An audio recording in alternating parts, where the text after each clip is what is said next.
ओम नीलाचल निवासाय नित्याय परमात्मने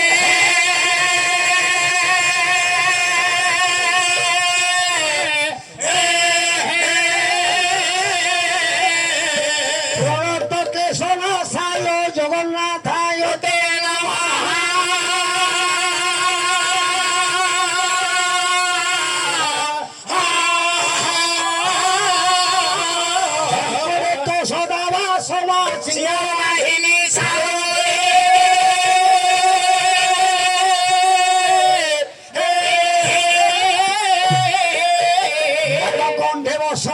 वाक्य देवी नमस्तुते।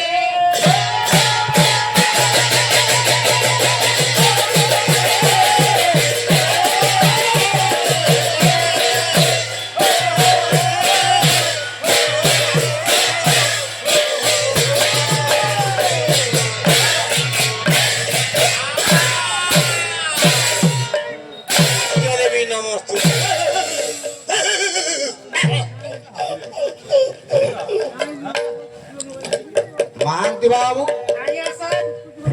विश्वव्यापक चिरचिन्मय सत्य सनातन दारुब भ्रमंत चिंतामणि रासे रासेश्वरी भानुजमा दुलानीकर प्रेमांबुजा को पान करी करी से जो शिखी चुलिया मयूर चुलिया गिरी गोवर्धन धारिया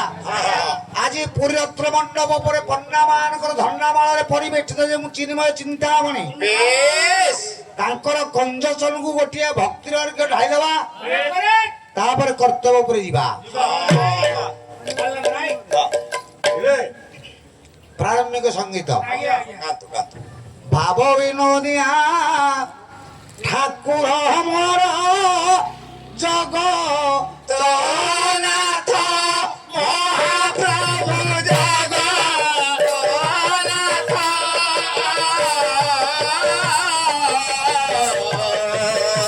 एतिर किंभूत कामर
ବତେ ଦିନେ ବାନ୍ଧିଥିଲେ ଗୋପୀଏ ପଣନ୍ତର ଦିନ ବିରାମ ମାଗଇ ତୋର ପାଦ ଗୋଟିକେ କରି ଆସିଥିଲା ଦିନେ ନାଇଁ ଯେ ଦିନ ବିରାମ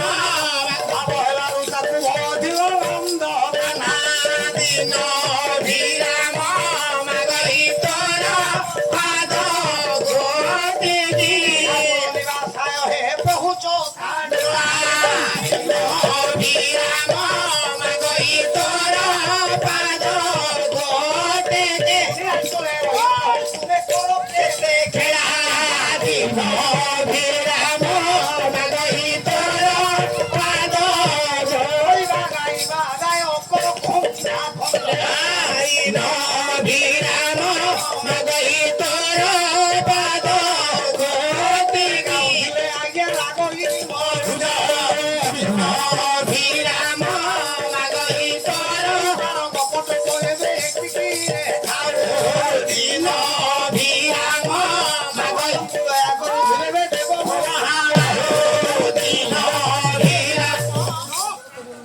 ଦିନ ଆଜ୍ଞା ସାର୍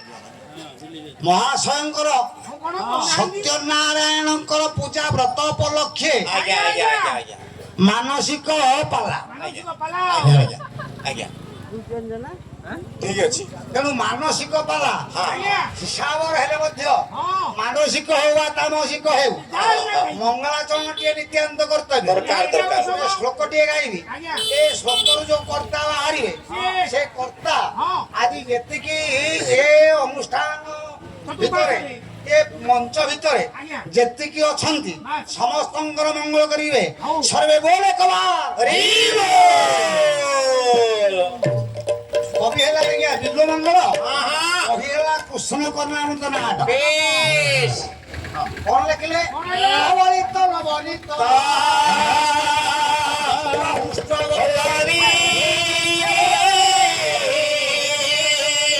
ଧୀରେ ପଦ ନିକ୍ଷେପ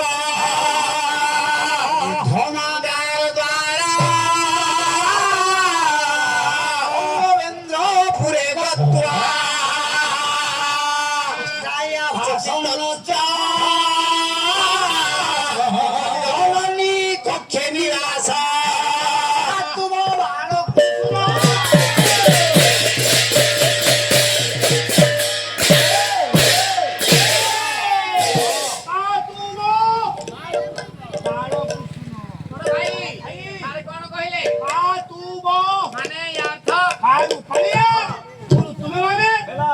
ମୋ ଭାଇ ଲୋ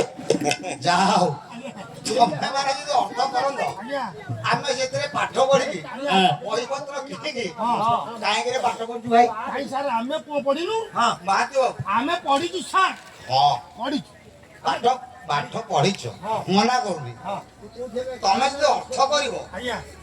ଗାୟକ କୁଆଡେ ଯିବ ହଁ ନାଇଁ ଆପଣ କହିବା ଭାବ ତ ଯାହା ସେ କହିଲେ ଆଉ ବାପ କଣ ମୁଁ ବି ଗାୟକ ଥିଲି ଆଉ କଣ ହେଲା ଅସୁବିଧା କାଳିଆ ଭାବରୁ ହଁ ହଁ ହଁ ମୁଁ କାଳିଆକୁ କେଶର କଲି କହିବାର ତାତ୍ପର୍ଯ୍ୟ ଏ ଶ୍ଲୋକରୁ ଯୋଉ କର୍ତ୍ତା ବାହାରିବେ ଆଜ୍ଞା ଆଜ୍ଞା ସେ ସମସ୍ତଙ୍କର ମଙ୍ଗଳ କରିବେ ଜଣଙ୍କର ନୁହଁ ନାଇଁ ଆପଣ ମାନଙ୍କୁ ମୁଁ ଏ ଶ୍ଲୋକଟି ଅର୍ଥ କରିବା ପୂର୍ବରୁ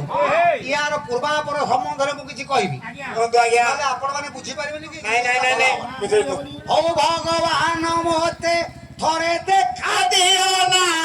ଥରେ ଦେଖା ଦିଅ ନା ଅନ୍ଧର ନୟନ ବାରେ ଖୋଲି ଦିଅ ନା ଭଗବାନ ବାରେ ଥରେ ଦେଖା ଦିଅ ନା ଥରେ ଦେଖା ଦିଅ ନା ଅନ୍ଧର ନୟନ ବାରେ ଖୋଲି ଦିଅ ନା ଡାକି ଡାକି ନିଶିଦିନ ପଥ ପାଏ ନା ଏ ହରି ପଥ ପାଏ ନା ହତାଶିରା ପ୍ରାଣେ ଥରେ କଥା କୁହ ନା ଭଗବାନ ମତେ ଥରେ ଦେଖା ଦିଅ ନା ଥରେ ଦେଖା ଦିଅ ନା ଅନ୍ଧର ନୟନ ବାରେ ଖୋଲି ଦିଅ ନା ଓ ପଣ୍ଡିତ ମଣ୍ଡଳୀ ମୋର ଶୁଣିବ ଦେଇ ମନ ଭଗବାନ ମତେ ଥରେ ଦେଖା ଦିଅ ନା ଆଜ୍ଞା ସତ କଟେ ଆଲୋଚନା করে মঙ্গলা চরণ ଭଗବାନ ଝିଅ କହୁନାହାନ୍ତି। ମହାନ୍ତି ବାବୁ ଆଜ୍ଞା କହୁନାହାନ୍ତି ଯେତେବେଳେ ମଞ୍ଚକୁ ମୁଁ ପଦାର୍ପଣ କରିବାକୁ ଆସିଲି ଆଜ୍ଞା। ମହାଶୟ ମତେ କହିଲେ ପୁରାଣ ଉପରେ ଯିବା ହଁ ଇଆଡୁ ସିଆଡୁ କିଛି କରିବାନି ନାଇଁ ନାଇଁ ନାଇଁ, ଦରକାର ନାହିଁ ହଉ ଆଜ୍ଞା ହଁ କିଛି ଆବଶ୍ୟକ ନାହିଁ ହଁ ମାନସିକ ବ୍ରତ ହଁ ମାନସିକ ମାନସିକ ୟା ପୂର୍ବରୁ ହଁ ଚାଲିଥିଲା ଆଜ୍ଞା ନାମ କୀର୍ତ୍ତନ ସଂକୀର୍ତ୍ତନ ଭାଇମାନେ ଗାଉଥିଲେ ଭଗବାନଙ୍କର ବିଷୟରେ Yes. ଭଗବାନଙ୍କର କୃଷ୍ଣଙ୍କ ବିଷୟରେ କିଛି ଆଲୋଚନା ହଁ ହଁ କେତେ କଥା ଗାଇଛନ୍ତି କିଛି ଆଲୋଚନା କରୁଥିଲେ ହଁ, ହଁ। ଆମେ ସେ ଭଗବାନ କୃଷ୍ଣ କଥା କହିବା ତାତ୍ପର୍ଯ୍ୟ କହୁନାହାନ୍ତି ଆପଣ ମାନଙ୍କର ଗୋପପୁରକୁ ଟିକେ ମୁଁ ନେଇଯାଉଛି ହଁ ସମସ୍ତଙ୍କୁ ସମସ୍ତଙ୍କୁ ଏ ବଢିଆ ହବ ଚାଲ ସମସ୍ତଙ୍କୁ କ୍ଷୀର ଟିକେ ଖାଇବା ଆଉ ଯେ ଗୋପପୁରରେ ହେଉଛନ୍ତି ଆଜ୍ଞା ଆପଣ ମାନଙ୍କର 16,000 ଗୋପାଙ୍ଗନା ହଁ ଏ 16,000 ଗୋପାଙ୍ଗନାକୁ ହଇରାଣ କରୁଛି ଜଣେ ସେଇ ଜଣକ କିଏ ସେ କିଏ ଠିକ ମୋ ଭାଇ ଦିନକର କଥା କଣ ହଉଛି ଆଜ୍ଞା ଗୋଟିଏ ଗୋପୀ ହଁ ଅନ୍ୟ ଗୋଟିଏ ଗୋପୀକି ଡାକି କହୁଛି କଣ କହିଲା କଣ କହିଲା ଲୋ ସଜନୀ ସଜନୀ ସଜନୀ ଲୋ କଣ କିଲୋ ଶୁଣିଲଣି କଣ ବାବୁ ଲୁଗାପଟା ପିନ୍ଧିଛୁ ବା? ହଁ, ହଁ। ମୁଁ ଘରେ ରହିଲାବେଳେ ପିନ୍ଧେନି ନାଇଁ ନାଇଁ ଠିକ କରିଛ ମୋ ଭାଇ ଏ ବୁଝିଲ ଆଜ୍ଞା ଆଲୋ ସଜନୀ ଏ ସଖୀ ଏ ଯୋଉ ଗୋପପୁରର ବାଟଘାଟ ଗୁଡ଼ିକ ଥିଲା ଆଜ୍ଞା ଆମକୁ ସବୁ ମନା ହେଇଗଲା ଲୋ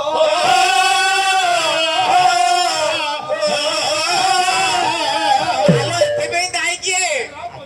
ହଁ କହିଲ ହଁ କହିଲୁ ଆମ ପାଇଁ ଯୋଉ ବାଟଘାଟ ବନ୍ଦ ହେଲା ହଁ। ସେଥିପାଇଁ ପ୍ରକୃତରେ ଦାୟୀ କିଏ ଆଚ୍ଛା କହୁଛି ଆପଣ ମାନଙ୍କର କବି କଣ ବା?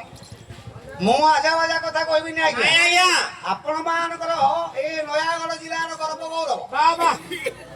ଓଡ଼ିଶା ବା ବିଶ୍ୱରେ ହଁ ଯିଏ ଦିଗ୍ଦର୍ଶନ ଦେଇଥିଲେ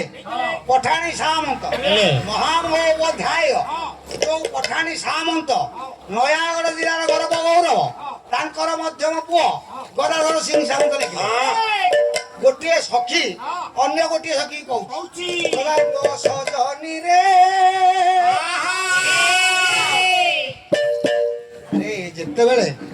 ସାର୍ ମତେ ଆଡଭାନ୍ସ କରିବାକୁ ଗଲେ ସେ କହିଲେ ଆଜ୍ଞା ଏ ଝିଅ ପିଲା ବାଲା 8,000 ଟଙ୍କା ନେଉଛି ଯେ ଏତେ ପଇସା କଣ କହୁଛ ମୁଁ ଏ ମୋ ଆନନ୍ଦ ଭାଇ ଅଛି ଆଜ୍ଞା ଆପଣଙ୍କ ପୁଅ ରାଜ 11,000 ଟଙ୍କା କହିଦେଲା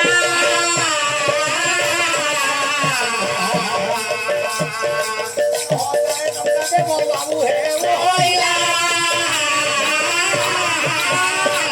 ଝିଅ ପିଲା ଆସିଲେ ଆଜ୍ଞା 8,000 ଟଙ୍କା ବି ସିଏ ଆଜ୍ଞା ଝିଅ ପିଲା ଆମେ ତ ପୁଅ ପିଲା ତେଣୁ ଆମଠି ଦେଖିବାର କି ତାଙ୍କୁ ଦେଖିବାର ଅଛି ନାଇଁ ସେ ତଥାପି ସେ ଆସିଲେ ଦେଖଉଛନ୍ତି ତଥାପି ଆମ ବୁଢାଟା ଉଠୁଛି ହଁ, ହଁ। ଗୋଡ ଗୋଡ ଆଚ୍ଛା ଆଚ୍ଛା ଆଚ୍ଛା ସଖିଲୋ ଗୋଟିଏ ଗୋପୀ କି ଅନ୍ୟ ଗୋଟିଏ ଗୋପୀ ଡାକି କହୁଛି କହୁଛି କହିଲା ଲୋ ସଜନୀ ଏ ଯୋଉ ଗୋପପୁରର ବାଟଘାଟ ଗୁଡ଼ିକ ଥିଲା ହଁ। ଆମକୁ ସବୁ ମନା ହେଇଗଲା ହଁ କାହିଁକି କାହିଁକି ଆଜ୍ଞା କହୁଛି